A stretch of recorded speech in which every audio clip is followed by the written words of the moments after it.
is me, he is I, and I am him. I am he that they call the Alpha Male. What's going on, everybody? Hello, hello, hello. What's going on? Let me get this out of the way real quick.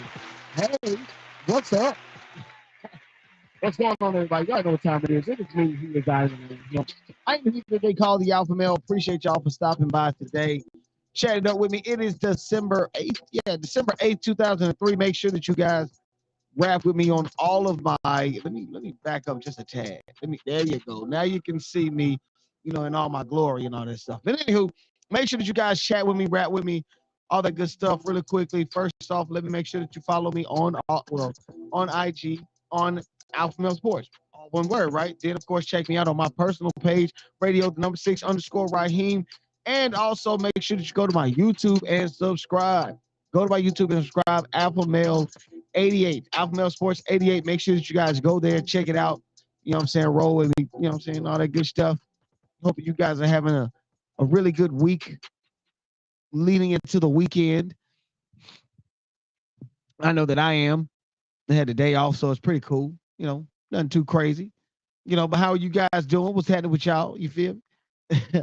Trying to play it cool, but you all, it's Friday afternoon, man. It's really good. Of course, we're going to be talking about a few things. Got to talk about the play-in tournament that just went down. We also got to talk about the what's to come tomorrow. The play-in tournament concludes in Las Vegas, so we'll definitely talk about that.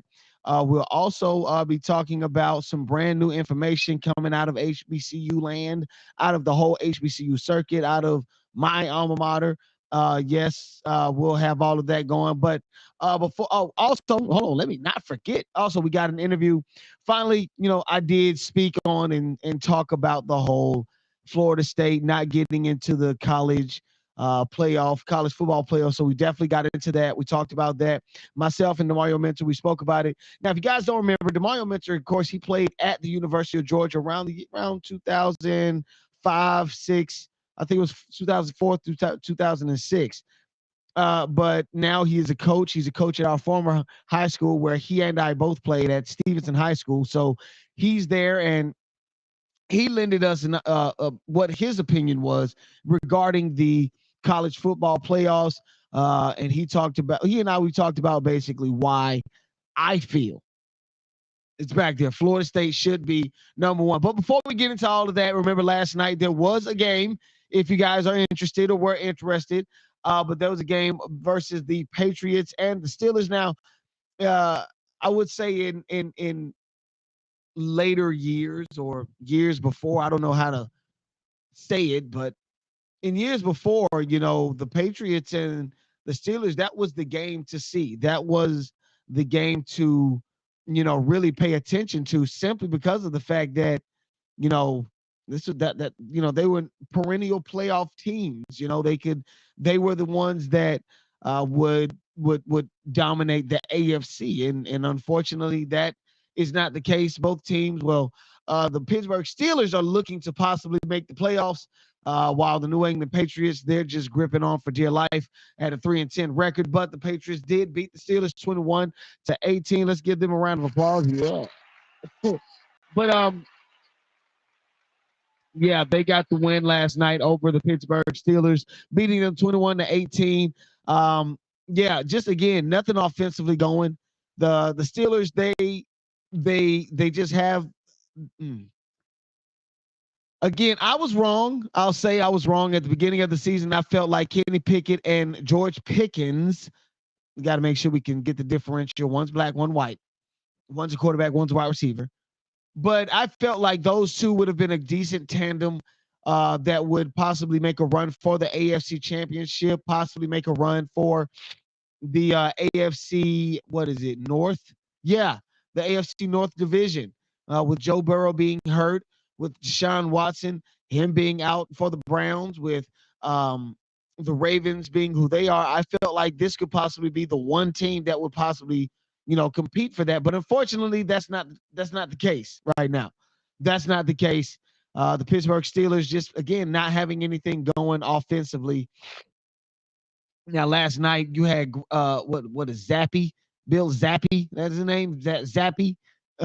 He was in 19 for 28, 240 yards, 3 touchdowns, 1 interception, while Mitchell Trubisky, we all remember him, the number, what? He was a first round draft pick out of North Carolina to the Bears. Of course, he was sent to the Steelers, and he was 22 for 35, 190 yards, a touchdown, and 1 interception. So it's pretty unimpressive for Mitchell Trubisky. But nonetheless, that's the game. And to be honest, I don't think it's getting any better for the Steelers, the Steelers faithful, or just the Steelers organization.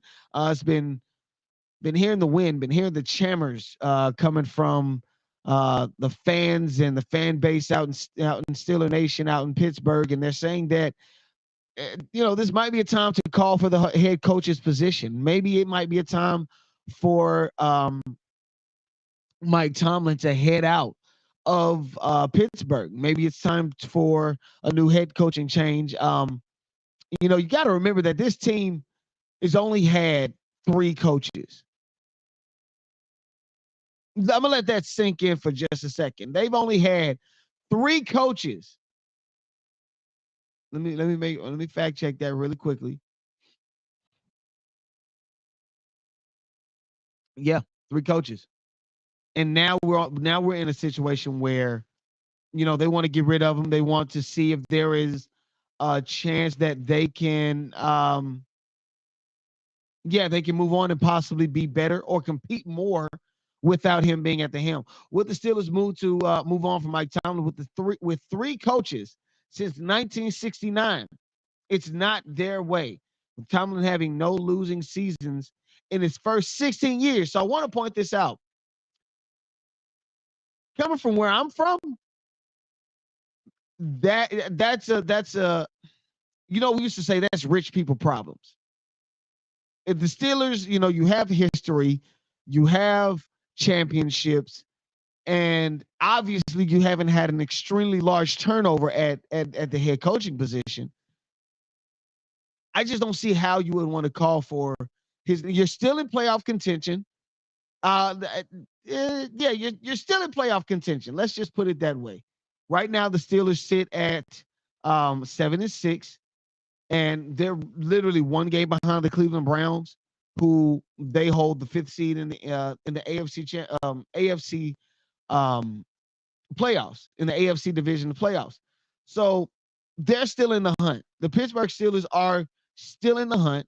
There's still a chance. So again, I can't see how we can call for Mike Tomlin's job. Now, I understand you had 2 losses to 2-win teams at home.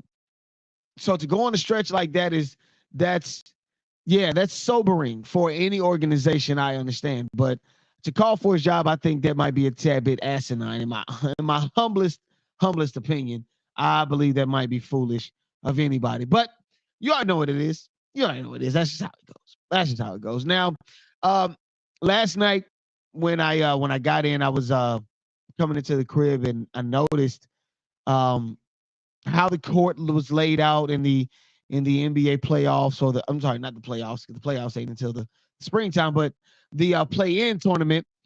I saw how the I'm trying to get my mic straight, but anyway, I saw how the courts were laid out. It's pretty cool, and I also seen the ridiculous score that the Lakers were putting on the Pelicans. So give a major shout out to the LA Lakers.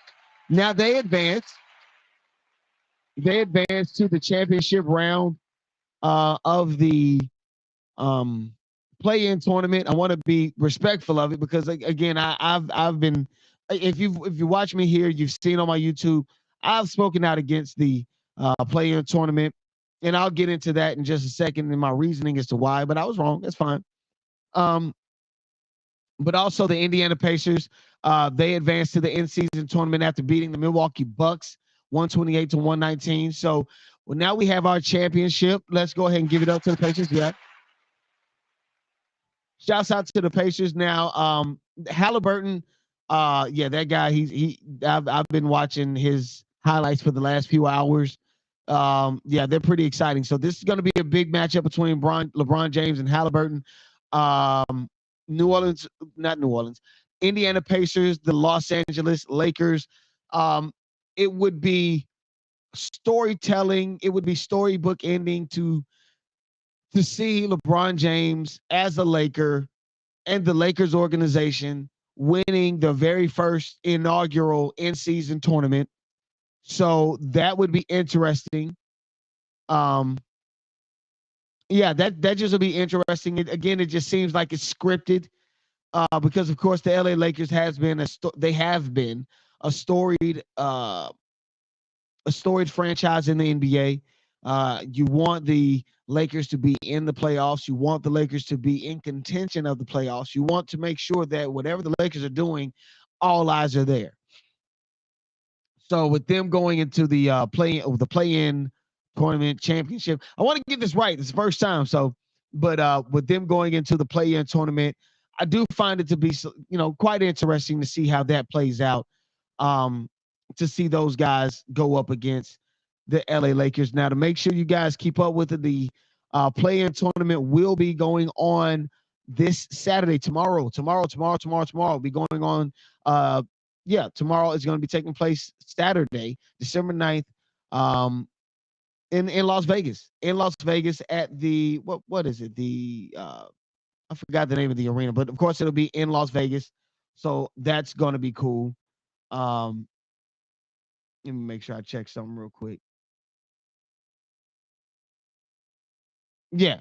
So it's going to be going on, and that's how that's going to be, man. I'm pretty excited about that. I'm pretty excited about that for sure. Now I know I had a interview. I got an interview for you guys. I want to make sure that you guys check up with me, and I want you guys to check out this video because, again, man, just major. Let me get this straightened out real quick. Let me go ahead and take a short break, but you all just stay tuned, stay real quick with me. We'll get right back in just a second. You know what I'm saying? Matter of fact, just give me 1 minute. We'll get this straightened out in just a second. All right.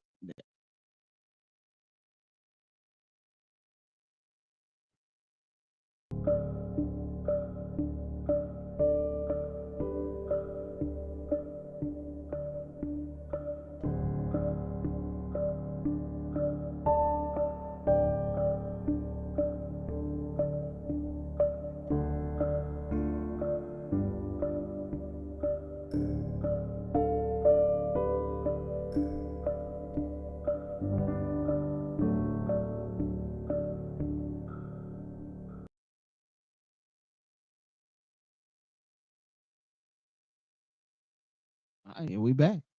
We back. So technical difficulties. It seems as if and we got to talk about this. Restream. We got to do something better because I know good and doggone well I recorded earlier today. I want to be sure I make sure that is clear. I recorded earlier today, and for some reason I don't see my files. So we got to talk about that for sure. But anyway, that's perfectly fine. Let's go ahead and just move on just a tad bit now. Somber day for Benedict College, fans, people like alumni, former athletes, things of that such. Coach Kenneth Berry has has decided to take the job up in South Carolina State, up in Orangeburg. He'll be headed there to replace Coach Buddy Pugh. Now, just to give you guys some insight onto Buddy Pugh's career, because I don't want this to be washed over or just kind of not paid attention to. But Buddy Pugh, man, impressive record. He started out at South Carolina State, I think around 2002. Yeah, he's been coaching for 22 years as the head coach of South Carolina State. Has won a school record of 151 games, including 8 MEAC titles, and he is the 2021 Celebration Bowl champion, beating out Coach Prime in Jackson State at the time. So major shout out to them. Let's give a round of applause for Coach Buddy Pugh. Now let's go through Coach Kingsbury now. Coach Kingsbury, he is steeped in HBCU history. He's played at he's played at Savannah State as an offensive lineman. Took over the Benedict College job back in 2020. Led the team to a 5-5 record that year. But after that, the floodgates opened up. In 3 years, Coach Kingsbury has led the team to a 27-7 record, 2 SIAC championships, 2 appearances in the college D2 college playoffs. So that's impressive. Major shouts out to him. He's been named the Region Coach of the Year by the American Football Coaches Association for the second year in a row on Tuesday. So it's cool because I feel like, how do I put it? Being that I played at Benedict, right, and I attended school in South Carolina, I find it to be pretty, and it's cool because he's headed to not that far. It's almost like a family member's moving away. It's not that far. You can still visit them. You can still go see them, say hey, things of that such. I like it. I love the idea, and I just can't wait to see how that plays out. And hopefully, just in all honesty, hopefully, he can possibly reinitiate or even introduce the South Carolina State Benedict College matchup.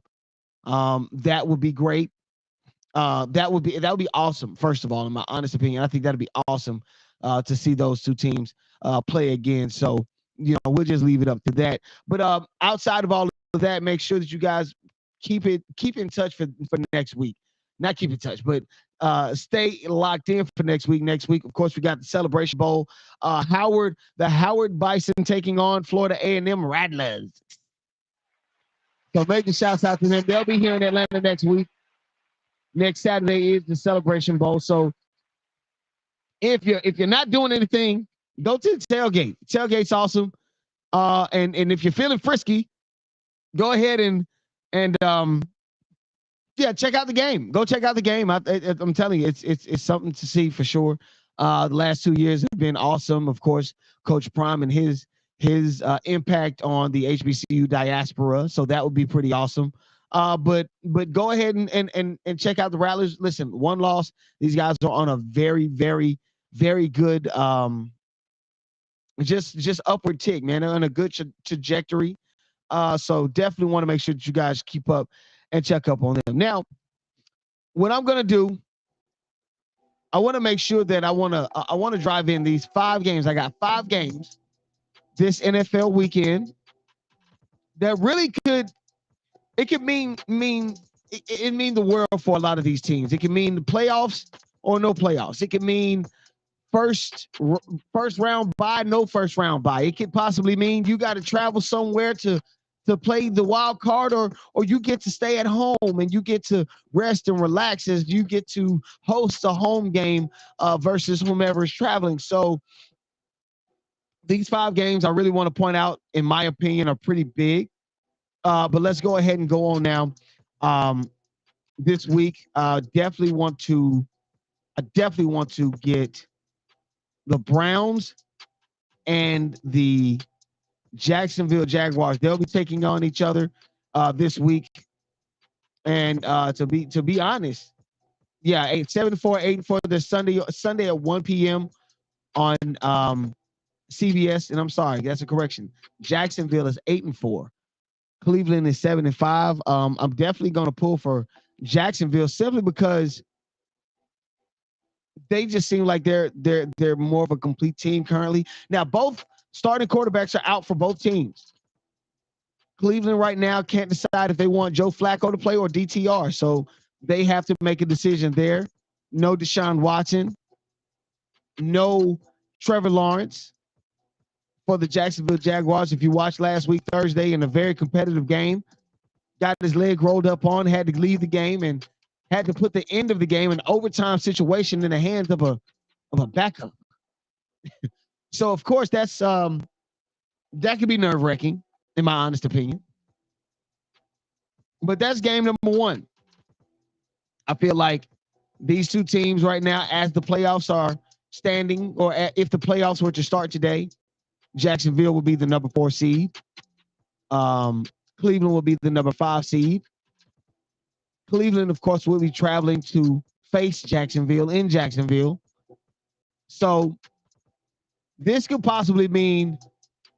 the inclusion of the Cleveland Browns or the exclusion, the exit out of the playoffs. Because again, on the heels of the Cleveland Browns, you got the 7-6 Pittsburgh Steelers.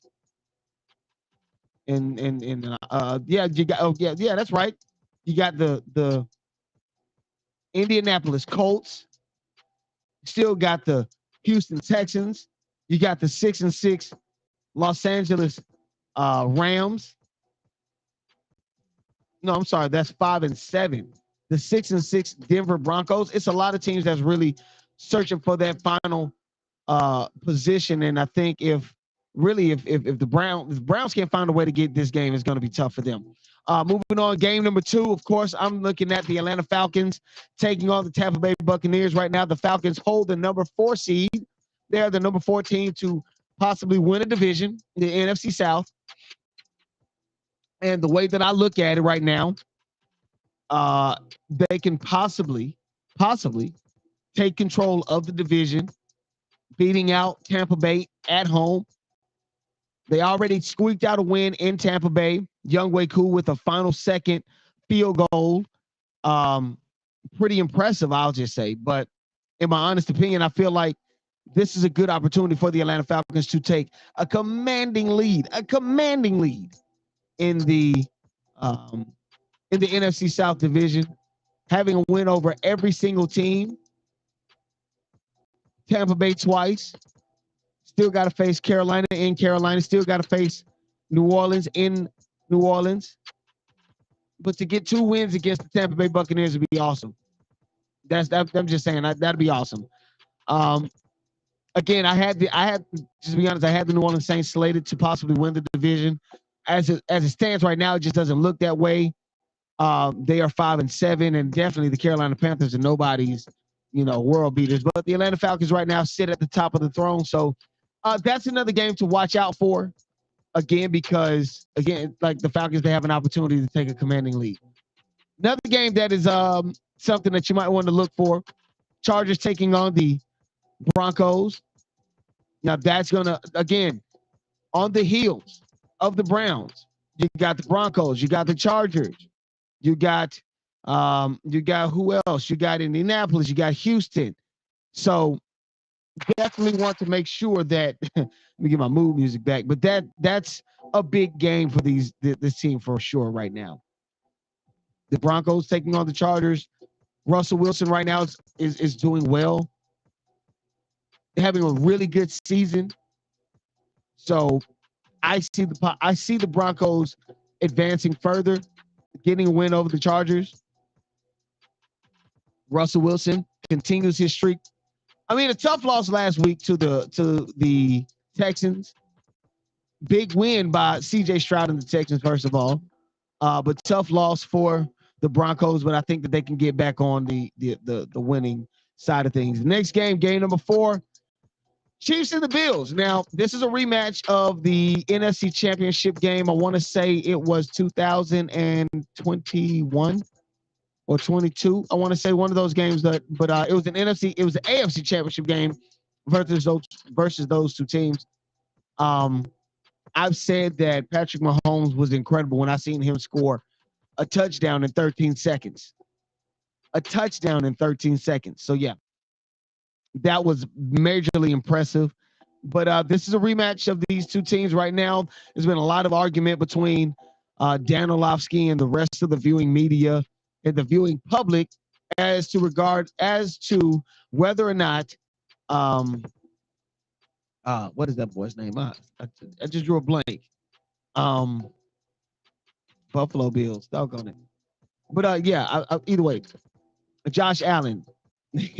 I just had a huge brain fart. But anyway, it's just been going on between the media and him as far as who is better, or has Josh Allen been that great? Has he been unfairly judged? Are we looking at him too critically?